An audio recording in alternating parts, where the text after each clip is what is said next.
e fala também do São Paulo, que vai precisar vender pelo menos um ou até dois jogadores ainda em 2025 para fechar suas contas no azul, com as últimas do mercado, bastidores, finanças e um constrangimento absolutamente desnecessário proporcionado a Carlo Ancelotti. Fala aí, pessoal, sou Jorge Nicola, bem-vindos a mais um vídeo do canal, sempre bom ter vocês por aqui. Sem perder tempo, pedir para deixar like, se inscrever no canal e ativar as notificações. Carlo Ancelotti, que passou por um constrangimento absolutamente descabido nessa terça-feira. A Federação de Técnicos de Futebol fez um simpósio para falar sobre o mundo da bola e convocou Carlo Ancelotti. O técnico italiano da seleção brasileira participou e ouviu algumas coisas muito feias, entre elas a de Emerson Leão, que se mostrou frontalmente contrário à contratação de estrangeiros. A única ressalva, o único ponto positivo do discurso dele foi o Leão admitindo que essa invasão de estrangeiros no futebol brasileiro tem tudo a ver com a falta de capacidade dos treinadores nacionais. Mas a coisa ficou feia mesmo quando Oswaldo Oliveira pediu a palavra. O ex-treinador de vários clubes de futebol no Brasil, que assim como o Leão está aposentado, foi frontalmente contrário à presença de estrangeiros comandando times no Brasil, em especial a seleção brasileira. O Oswaldo Oliveira chega a dizer que torce muito para que o Brasil seja campeão da Copa do Mundo e para que, a partir daí, no ano que vem, Carlo Ancelotti vá embora para que a seleção brasileira volte a ser comandada por um técnico nacional. Só para lembrar, tanto o Leão quanto o Oswaldo Oliveira fizeram boa parte da carreira no exterior e tenho certeza que não foram alvo de tanto preconceito como eles mesmos pregam no futebol nacional. Se você puder, use o espaço para comentário para registrar a sua opinião sobre o tema, estou muito curioso para saber, beleza? Hora de falar sobre o São Paulo, que vai precisar de pelo menos mais uma venda ou até duas para fechar a temporada no azul. O balancete divulgado dentro do São Paulo no Conselho de Administrativo mostra a necessidade de mais 55 milhões de reais com vendas de atletas até o fim dessa temporada. A gente está falando de algo na casa dos 9 milhões de euros. E a julgar pelas últimas vendas recentes feitas pelo São Paulo, como por exemplo a do Henrique Carmo, jogador de enorme potencial negociado por 6 milhões de euros, dá para imaginar que uma venda só não seja suficiente para que o tricolor alcance esses 9 milhões de euros. O presidente Júlio Casares tem batido na tecla de que quer fechar 2025 no azul. E para que isso ocorra, ele vai precisar buscar esses 55 milhões de reais em transferências de jogadores. Se você fosse dirigente do São Paulo, como você obteria com vendas de atletas tal quantia? Difícil imaginar quem é que pode garantir tanto dinheiro. Importante registrar também que esses 55 milhões vem numa temporada em que o São Paulo ultrapassou 300 milhões de reais com vendas de atletas. Com as negociações já definidas do Galo, que vai para o River Plate, e no Nestor, que fica no Bahia, esses jogadores estavam por empréstimo e serão comprados. O São Paulo ultrapassou 300 milhões de reais com vendas de atletas, ainda assim vai precisar desses 55 milhões de reais para alcançar um superávit pouco comum dos últimos anos. Bora falar agora sobre o São Paulo, que segue com muitas dificuldades, reduzindo seus custos e também a dívida líquida. Informação divulgada nessa terça-feira dá conta de que o tricolor conseguiu reduzir sua dívida líquida no terceiro trimestre de 2025 para algo na casa dos 913 milhões de reais.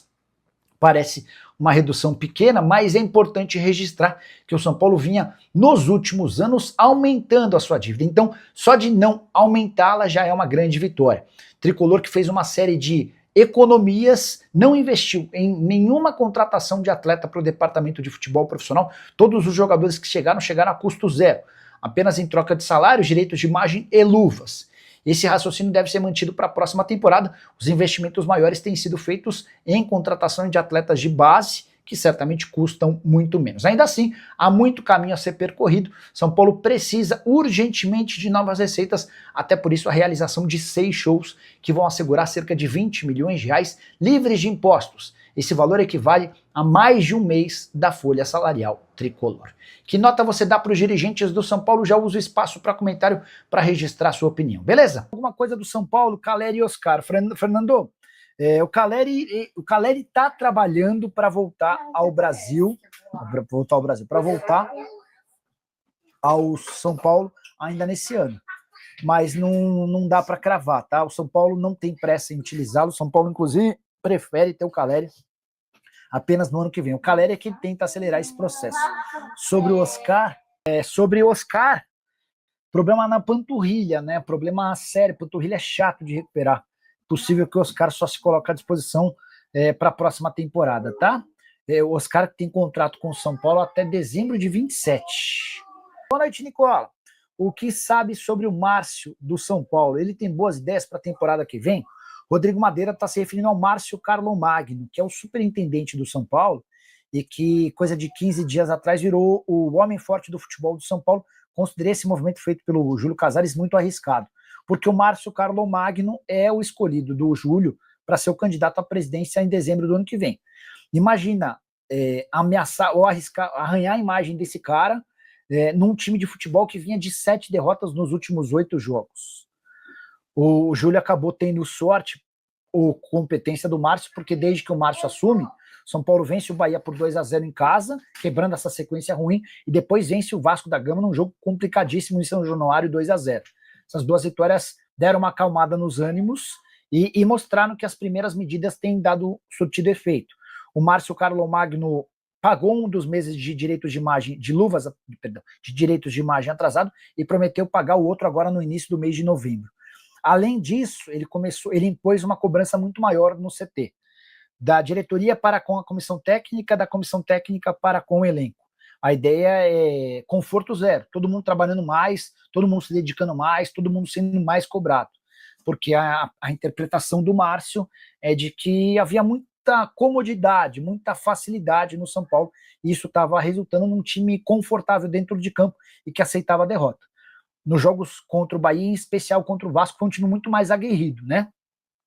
E aí, só para completar sobre o Márcio, antes de ser o homem forte do futebol de São Paulo, ele havia sido responsável pelo acordo, pela criação do FIDIC, aquele movimento que já garantiu 150 milhões de reais ao São Paulo. É ele quem negocia o fundo de Cotia com a Galápagos e com o Marinax, e foi o Márcio também quem tocou uma reformulação grande na base do São Paulo, que passou a ser muito mais competitiva, tá? Boa noite, Nicole, e as novidades do Tricolor Paulista, dívidas, contratações e Oscar Vitor. O Rodrigo Capello contou hoje que o São Paulo conseguiu uma redução da sua dívida líquida, que é a dívida, assim, a dívida real, né? Só para pegar o número exato, a dívida real do São Paulo, depois do terceiro trimestre, é de 917 milhões, só ver o número, ela caiu para 913 milhões de reais, tá? Ela começa o ano em 950 milhões, com perspectiva de alcançar 1 bilhão, e houve essa queda para 913 milhões, tá bom?